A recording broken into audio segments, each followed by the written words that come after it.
I'm Elisa Mortensen, and this is Undo Redo. Hello, beautiful listeners. It's 2026. This is my first episode of Undo Redo podcast for the year of 2026. While I've been taking a break from weekly podcasting and doing it more monthly instead, I've learned some valuable lessons. What I'm excited to share is about how being in the grind, being in the hustle, being in the stress can cost you later.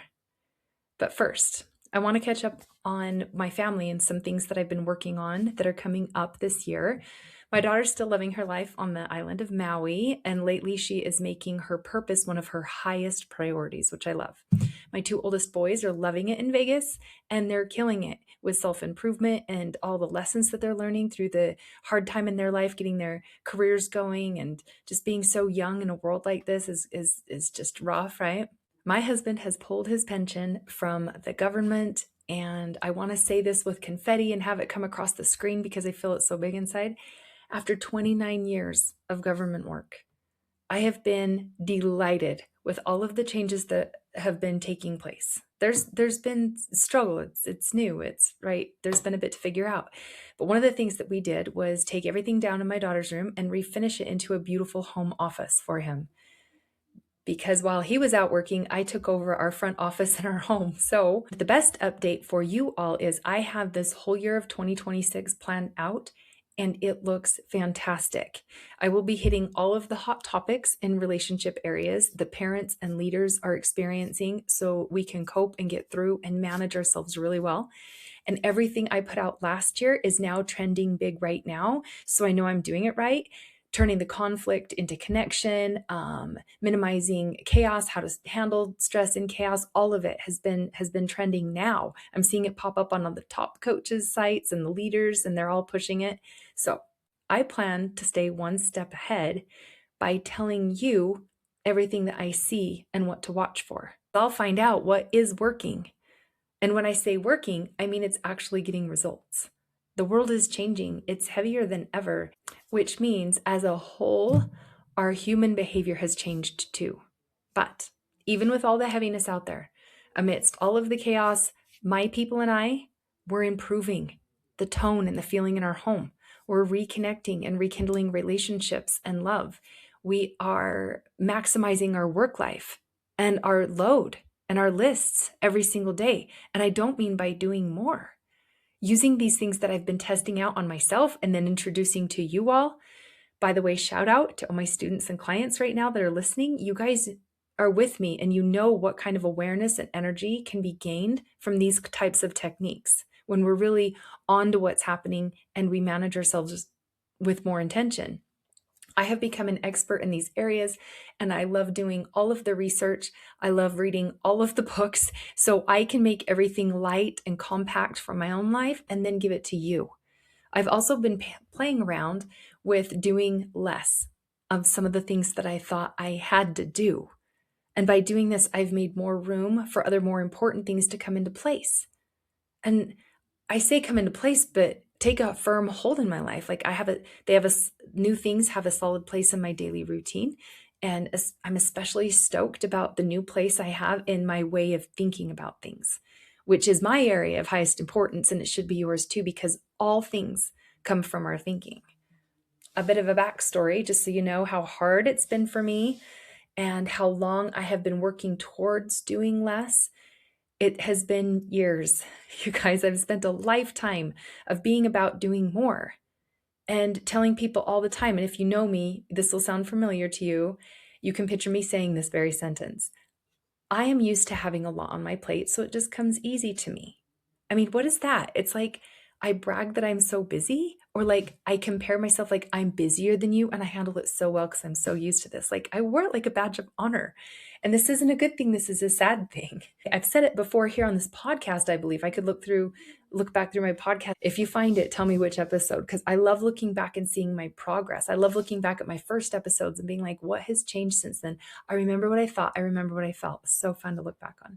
Maybe I've told you this story before too, but I was talking to one of my adult kids, and this was really an eye-opener for me. He said, Mom, every time you walk in the room, I'm like, oh, look busy. I got to be doing something, or am I going to have to like answer to what I'm not doing or what my plans are?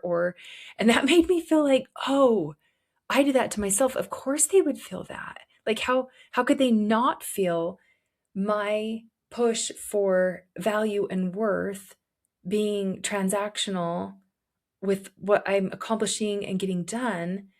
Now they feel like they only have value and I only approve of them and I'm happy if they're doing it too. And it was really like a really good feedback for me to take into consideration that I too drive other people. Like, what if they're not answering my phone calls? Like, as a grandma or a mom, like, oh no, I'm gonna have to answer. She's gonna ask me how it's going, and it's got to be going good, and I've got to have this list of stuff that I'm gonna be doing. They can't just be, and it's okay, right? So this is huge for me to do less, and it's really taken me not doing certain things that I thought I had to do and seeing what came up in my mind in order to kind of access a new space, right? If they're having to navigate my need to feel my own worth by what I was doing, that and by who they are, was it intrinsically valuable? Like the essence of themselves as a human wasn't of a value because I was shaming myself when I wasn't accomplishing things. Do you get how it's like twisted in my head? I've really got it down now. And here's what I want to tell you today about this grind culture that we have gotten sucked into. It's been sneaky. It feels necessary.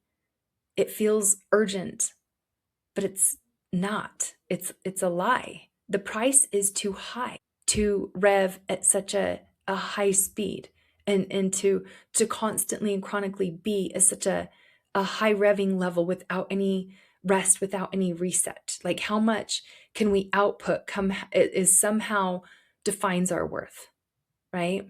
We've taught it to our kids, we've taught it to our teams, we get too caught up in it ourselves, and somehow there's a lot of guilt and shame if you're not doing something. That doesn't look good. Like that's not the way to be. It puts us all in a frantic mode and this low grade state of anxiety.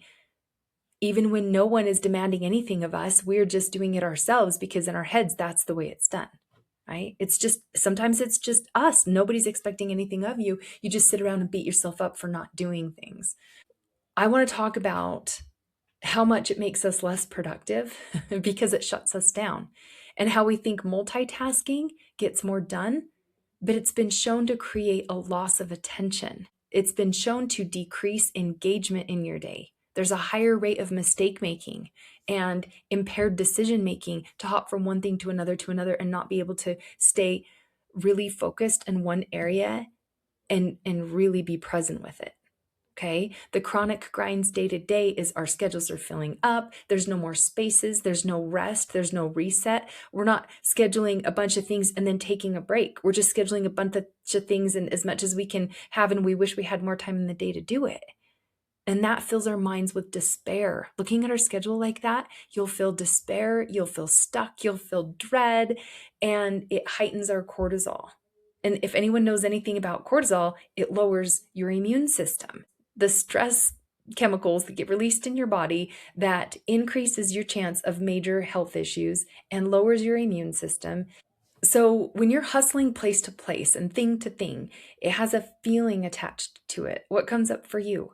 What's the feeling that comes up? Does it feel frantic? Does it feel a little bit like dread or just surviving? Maybe you have cut yourselves off from feeling anything just because you know it has to be done, which is a form of kind of fracturing yourself in order to survive, right? But those fractured pieces, that costs you to fracture yourself like that. Those fractured pieces take a lot of time to get back. So it's best not to get to that point where you have to disassociate with something or find some way of disconnecting with it or feel it so intensely you have cortisol. Like there's not an upside to really being so busy. You can ask any middle-aged mom or later in their years person who they forgot how to play, they forgot how to dance, they forgot how to relax, and they took everything way too seriously. This is one of your signs. This is one of your signs that you need more rest time. You need to set aside more meditation time, nap time, or something. Another sign is not remembering what you'd actually like to do. What would you choose if you had a minute to be like, oh, what do you want? And you're like, I actually don't even know anymore. Like these are some of the signs. I couldn't remember some of the really important things about myself until I slowed down. I've always just done what everybody else wanted. Like, what does everybody else want for dinner? And I make that. And I'll make myself something different if I don't want that sometimes, but most of the time I just default to what everybody else wants to do. A lot of women that I know like didn't grow up really loving sports and their husbands do, so they just watch sports to be with their partner, but they wouldn't spend that much time in their life and that much of their effort and energy in sports if it were their choice. They would feel much more purpose in their life if they did something different that wasn't kind of catering and coddling to someone else's interests. So what are your interests? Right? We can't find them when we're hustling and we're in the grind. Like, it's costing you so much to not be in touch with yourself every so often. Who are you? Did it become lost and fractured and forgotten in pieces? And did it kind of die off? Right? And it hasn't come back again? That little girl, that little boy inside you is still there. You had a dream for what you wanted your life to be, or you've seen things that interest you along the way. Like, we all get off track, but the longer that it's been and the more you can pay attention to it and be aware of it and you just kind of let it go and don't address it, like, the longer it takes to get back. Are you able to let your hair down? Do you feel like you can be your old self again? Does it feel loving and flexible, less afraid, more trusting? I don't know. Do you ever look at things and just have an imagination of wonder and excitement behind? If you were to look at a picture of yourself when you were a little child, do you see the wonder and excitement in their eyes? Right? Can you get that back? Before we became bitter. The you before we're kind of discontent or feel entitled or judgmental. Are you seeing how it's costing you to be in the grind? We just miss our lives. It goes by so fast, by task to task to task, and we're on autopilot doing it all and just barely surviving and not really addressing or redeciding our lives. Oh, I'm going to put a plug in here for a retreat that I have in Northern Utah coming up May 1st and 2nd. The dates are confirmed. I need a minimum of 10 people to lock it in and make it work. And this is my first announcement of it. So if you listen to my podcast, you'll be one of the first to know. I have texted a few people that I have coached before, some of my clients, saying, hey, what about this rough draft?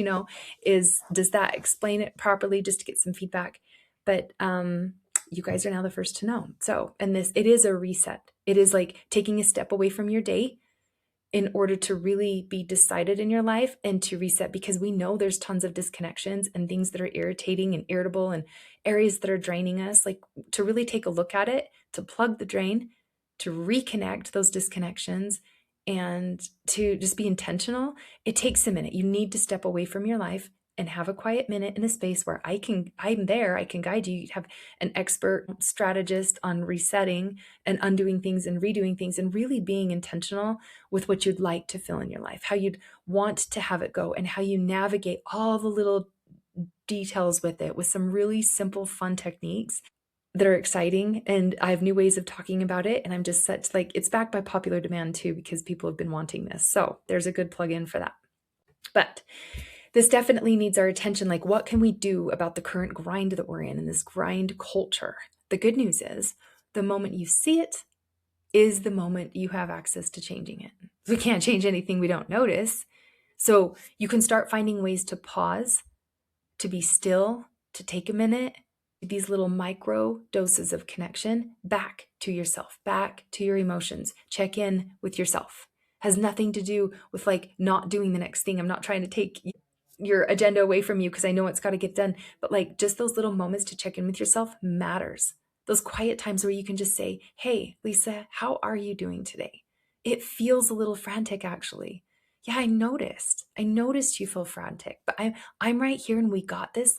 I bet we could do it calm too. I bet we could accomplish the exact same thing, but get rid of that low grade anxiety in the background that tells us that we don't have enough time in the day. We do have enough time for what is most important. And this checking in is most important. It will feel softer. It'll feel more gentle, and it won't feel as frantic if you check in with yourself every once in a while. See, it's not the task at hand. It's the putting ourselves off that we're scared about. We're not paying attention to ourselves. We're scared we're going to leave ourselves behind. But it's happening. We are leaving ourselves behind. So let's do something about it. Some ideas here. So pause and be still. Take a look at your schedule and when can you set a reminder for yourself to check in with yourself, because we're not going to remember. Well, weeks and months will go by and you'll be like, oh yeah, I didn't check in with myself. Get to bed 15 minutes earlier. Whatever needs to be done isn't that important as your sleep, because it doesn't have as many negative effects, I'm sure, because there's so many with sleep. Napping in the middle of the day for 10 to 15 minutes, meditating for 5, checking in with someone for 3, because connection has been shown to heal. Some of my clients have had their best moments for themselves in these little tiny 3 to 5 minute places, right? Like right in that little perfect zone. Get help from someone is another idea. Like if you need help, get help from now. If you call a friend and just get some advice, like that feels kind of good to just say it out loud, but you're going to need a fix again later. To get help from someone is in this really works and this really helps. Like breath work helps, clearing your mind helps. And then when thoughts come in, just ignoring it. Like that's really good. That's like reps in the gym for being able to do this better. And this is my specialty, right? I renew, I reset. I work with you to make sure that your tomorrows are better than your todays.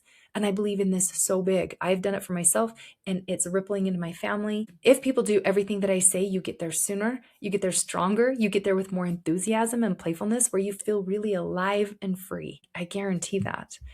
The message is clear for what the grind is costing you by staying in it. Basically, physical health, mental health, financial health. Like you're literally more creative and can get more done and bring more income in when you're feeling more calm and creative.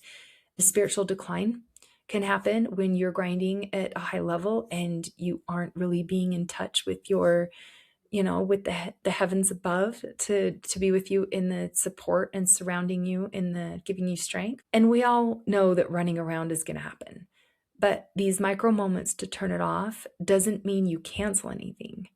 It means you still do everything. It redoes how you're holding your anxious, frantic feelings, how you're taking them with you throughout the day and what kind of a speed you have behind it. Take a look at whether you're running your day or it's running you. That'll be a good sign. The same things can be said without irritation. The same errands can be ran without thoughts of martyrdom or victimization, right? The effort and energy behind our simple tasks can be figured out better. It can be redone. So if we let go and undo the energy we have that we carry with us as we're going, even the smallest amount, we can see it as being helpful. We can see it as being beneficial, being effective, having much appreciation and gratitude for ourselves. And that's such a better energy than seeing it as thankless or a never-ending cycle of no one cares, no one listens, I'm invisible. This is the most diminishing and damaging thinking we could have. And I promise you, nothing in your life damages you more than your own mind. Everything that we have that shows up physical and emotional comes first from our thoughts. So really take a listen. And also, I know what you're thinking. Like, it all has to be done. If I don't do it, no one else will. And I have no space to put this kind of attention and work in. You're asking me to add a whole list of things to do that I have no. And all these excuses that you're buying from yourself are just getting you out of doing it. It really doesn't take a lot out of your life. It adds more to your life. Because when you're in overwhelm, you think it's fine because others get to do this. I'm too busy, they can do this. But pay real close attention to this next thing that I'm going to tell you. It's all in your story. How are you describing it? How you describe your life, how you describe your health, how you describe your list of things to do, how you describe it clearly tells you the energy behind it. It clearly states if it's running you or if you're running it. And that is the difference, my friends. That's it. I intend for these podcasts this year to move forward and keep you aware of any areas that might need your attention, that make you have a better tone in your home and a better culture at work and more connectedness and more awareness. Your relationships on the inside and your relationships on the outside. They're here to get you thinking in new and refreshing ways, to get you out of the follower and ask friends for bad advice mentality into I lead this and I decide on my own and I have my own really good answers and I'm going to try what I can until I find what works. So I got you. Keep listening. I believe in this work. This is my purpose, to undo damaging patterns that we're not even aware of, that we got ourselves into so long ago, and redo them in as little time as possible with the greatest amount of energy, and make it the most effective moving forward into our potential. And it's working. So keep it up. I'm hearing back from you. I get to see your stories. I get to see the wins. So play with some of these ideas. Then reach out to me on social media or comment here.